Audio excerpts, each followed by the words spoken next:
एक गांव में सालिम नाम का एक नेक दिल और मेहनती इंसान रहता था।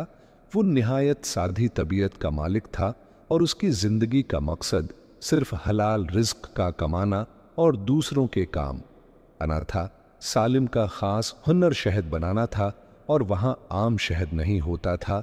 वो करीबी पहाड़ियों से खुद फूल सनता, शहद की मक्खियों की खूब देखभाल करता और फिर उस शहद में नायाब जड़ी बूटियां शामिल करता है जिनसे वो शहद ताकतूर और शफा बख्श बन जाता। इसीलिए काम के साथ साथ दूर दूर के लोग भी सालिम का शहद लेने उठते। लेकिन जालिम सिर्फ शहद बनाने वाला नहीं था, वो दिल का भी साफ था। अगर किसी के पास पैसे न होते तो वहां इसानी से धार दे देता और कहता, जब इसानी हो दे देना। एक दिन बाजार में एक नया आदमी, या उसका नाम मंसूर था, वो साफ सुथरे कपड़े पहने हुए था, चेहरे पर मुस्कान थी और बहुत मीठे अंदाज में बात कर रहा था। वो सीधा सालिम के पास आया और नरमी से बोला, अस्सलाम अलैकुम। सालिम भाई, मेरी बीवी बीमार है। डॉक्टर ने कहा है कि अच्छा शहद खिलाओ। मेरे पास आज पैसे नहीं हैं, बस एक बार शहद दे दो। वादा करता हूं कल कर पैसे दे दूंगा। सालिम ने उसकी बात पर यकीन कर लिया। वो दिल का बहुत नर्म था। उसने कहा, कोई बात नहीं, ले जाओ, कल पैसे दे देना। अगले दिन मंसूर फिर बाजार आया, फिर वही नरमी, वही मीठी बातें बोला, बस एक बार और दे दो। महीने की आखिरी दिन को तनख्वाह उन्हें वाली है, फिर सब पैसे एक साथ दे दूंगा। यूं करते करते मंसूर रोज जाता और शहद ले जाता। हर बार यही कहता कि पैसे बाद में दे दूंगा। सालिम हर बार यकीन करता रहा। करते करते मंसूर ने 20 बार शहद ले लिए, हर बार। फिर जब महीने का आखिरी दिन या सालिम ने सोचा अब तो मुझे अपने पैसे लेने ही चाहिए, वो सीधा मंसूर के घर गया, दरवाजा खटखटाया और कहा, मंसूर भाई, महीना खत्म हो गया है, जो शहद तुम्हें दिया था इसके पैसे दे दो। मंसूर हंसता हुआ बाहर या कहने लगा, इरे जालिम भाई, कैसे अना हुआ। सालिम ने नरमी से कहा, मंसूर भाई तुमने हंसता हुआ। बाहर या कहने लगा, अरे जालिम भाई, कैसे अना हुआ, मेरे 20 बार शहद लिए थे, अब महीना खत्म हो गया है, जैसे वादा किया था, अब बरहमी, मुझे पैसे दे दो। यह सुनकर मंसूर जोर से हंस पड़ा, फिर कहने लगा, कौन सा शहद, मैंने तो कुछ भी नहीं लिया, तुम्हें कोई गलत फहमी हुई है। सालिम को यकीन ही नहीं, या उसे लगा जैसे जमीन इसके नीचे से निकल गई हो। वो गुस्से से बोला, क्या कह रहे हो, तुम्होंने पूरे महीने में 20 बार शहद लिया है और हर बार वादा किया कि महीने के आखिर में पैसे दोगे, अब सब कुछ भूल गए। मंसूर हंसने लगा और बोला, तुम्हें कोई गलत फहमी हुई है, मैं भला तुमसे शहद क्यों लूंगा। वो बहुत उदास हो गया और खामोशी से पलट कर चला। या अब सालिम को यकीन हो गया कि मंसूर ने इसके साथ धोखा किया है। अगले दिन सुबह ही सुबह सालिम काजी के पास गया। काजी गांव का सबसे अक्लमंद और इंसाफ करने वाला शख्स था। सालिम ने जाकर सारी बात गाजी को इराम से बताई। काजी गौर से सुनता रहा, फिर बोला, फिक्र न करो, हम सच सामने लाएंगे, बस थोड़ा सब्र करो। अगले दिन काजी ने सालिम और मंसूर दोनों को अपने पास बुलाया। कहा, जी एक बड़े से कमरे में बैठा है। था सामने एक बड़ी मेज थी। सालिम सीधा जाकर काजी के सामने बैठ गया और मंसूर भी आकर बैठ गया। सालिम कहा जी के सामने बैठा और सारी बात तफसील से बता दी। काजी ने मंसूर से पूछा, क्या ये सच है कि तुमने सालिम से पूरे महीने शहद लेते रहे और उसके पैसे भी नहीं दिए? मंसूर ने फौरा एतमाद के साथ गर्दन हिलाई और कहा, जी नहीं। कहा, जी साहब, मैंने कुछ नहीं लिया, मुझे तो शहद की जरूरत ही नहीं थी। काजी ने दोनों की बातें गौर से सुनी, फिर बोला, यह मामला थोड़ा मुश्किल है, हमें कुछ वक्त चाहिए सबूत ढूंढने के लिए। फिर काजी बोला, ऐसा करो, 3 दिन बाद दोबारा ओ सालिम फिक्रमंद होकर वापस चला गया, मगर मंसूर बहुत मुतमईन और खुश नजर रहा था, जैसे कि बात जीत गया हो।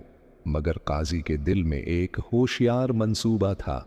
अगले दिन काजी अकेला अपनी अदालत में बैठा, सोचने लगा वो किसी के साथ जुल्म नहीं होने देगा। मगर उसे अंदाजा हो गया था कि मंसूर झूठ बोल रहा है। उसने सच मालूम करने के लिए एक जबरदस्त तकबीर बनाई। काजी मन्ना मन खुद से मुस्कुराकर बोला, बेटा, अगर तुमने शहद नहीं लिया तो कोई बात नहीं, हमें भी काश ये क्यों ही नहीं कहा जाता। अगर तुम गलत हुए तो बचकर जाओगे। कहां 2 दिन बाद दोनों काजी के सामने पेश हुए। काजी ने कहा, इज हमें सच मालूम है करना है, लेकिन पहले सालिम तुम बताओ, जब तुमने मंसूर को शहद दिया तो क्या तुमने कहीं लिखा था उसे दिया है? सालिम ने अफसोस से कहा, नहीं कहा जी साहब, मैंने कुछ नहीं लिखा, मैंने उस पर भरोसा किया था। फिर काजी ने मंसूर से पूछा, तुम तो बाजार उतरे थे, क्या तुमने जालिम से कुछ खरीदा? मंसूर ने जवाब दिया, जी नहीं, मैं सिर्फ बाजार उतरा था, शहद नहीं खरीदा। काजी ने थोड़ा सोचा, फिर अपने मुलाजिम को बुलाया और आहिस्ता से इसके कान में कहा, देखो थोड़ा शहद ले आओ। जब मंसूर ध्यान न दे तो उसके कड़ते पर थोड़ा सा शहद लगा दूं, लेकिन बिल्कुल चुपके से, ताकि किसी को पता न चले। मुलाजिम फौरा गया और जैसा कि काजी ने कहा वैसा ही किया। शहद लाकर रखा और मंसूर के कड़ते पर थोड़ा सा शहद लगा दिया। बिल्कुल चुपके से मंसूर को कुछ भी पता न चला। काजी साहब ने थोड़ी देर सोचा, फिर मुस्कुराकर बोले, मुझे एक तरकीब सूझी है जिससे सच होगा खुद ब खुद सामने हो जाएगा। सब लोग काजी को हैरानी से देखने लगे। काजी साहब अपनी टोपी ठीक करते हुए कहा, हमें सच का पता लगाना है और यही काम मुखिया न करेंगे। लोग हैरान हो गए, सबकी नजरें काजी पर जमी थीं। काजी ने अपने मुलाजिम को बुलाया और कहा, बाजार जाओ, वहां एक पेड़ पर छोटा सा छित है और वहां मुखिया हैं, उन्हें बड़ी नरमी से पकड़कर एक छोटी सी टोकरी में ले। वो ध्यान से, ऐसा ना हो वो उड़ जाए। मुलाजिम ने सिर हिलाया और फौरा बाजार की तरफ दौड़ गया। कुछ देर बाद मुलाजिम वापस आया, उसके हाथ में एक ढकी हुई टोकरी थी।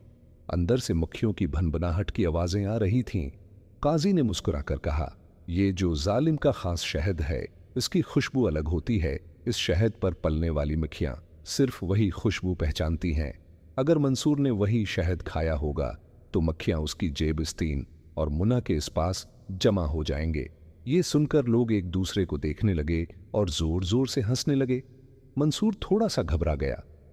फिर काजी साहब ने हुक्म दिया, दरवाजे फौरा बंद हो जाएंगे, कर दो और सब लोग आराम से बैठ जाएं।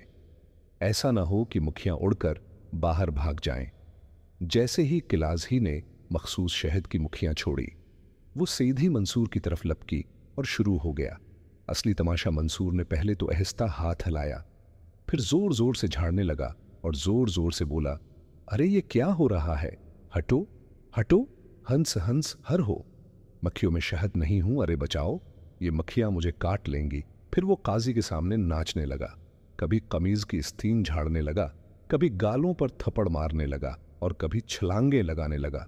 अरे काजी साहब, इन मक्खियों को रोको, लगता है उन्हें मुझसे इश्क हो गया है। मंसूर का हाल देखकर सब लोग कह कहे मार मार कर जोर जोर से हंसने लगे। काजी ने कुर्सी पर हाथ मारकर कहा, मंसूर साहब, मक्खियों को मोहब्बत नहीं, सच की खुशबू उड़ है। मंसूर घबरा कर बोला, कहा काजी साहब, उम्मी कासिम, मैंने तो सिर्फ एक चम्मच जगह था, बाकी तो मेरी बीवी खा गई। सब लोग फिर से हंसने लगे।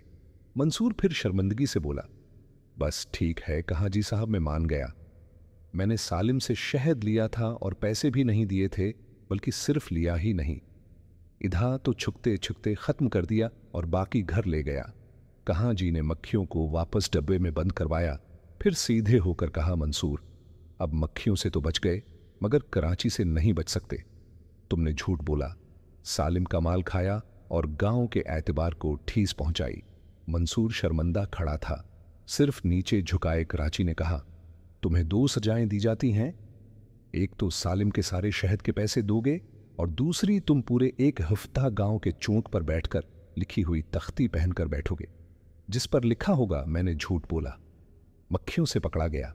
गांव जोर जोर से हंसने लगा। काजी ने और कहा, और हां सालिम, तुम्हें एक दिन अपने साथ शहद निकालने के काम पर भी ले जाएगा, ताकि तुम्हें अंदाजा होगी एक खतरा शहद बनाने में कितनी मेहनत लगती है। मंसूर ने सिर झुकाकर कहा, काजी साहब, अब समझ आ गया मक्खियों से बचना आसान है, लेकिन अपने झूठ से नहीं। अगर आपको ये कहानी पसंद आई हो तो लाइक जरूर करें और कमेंट में बताएं। और हां, चैनल को सब्सक्राइब करना मत भूलिएगा, क्योंकि ऐसी ही मज़ेदार और सबका नमूज़ कहानियां हैं हम लाते रहेंगे।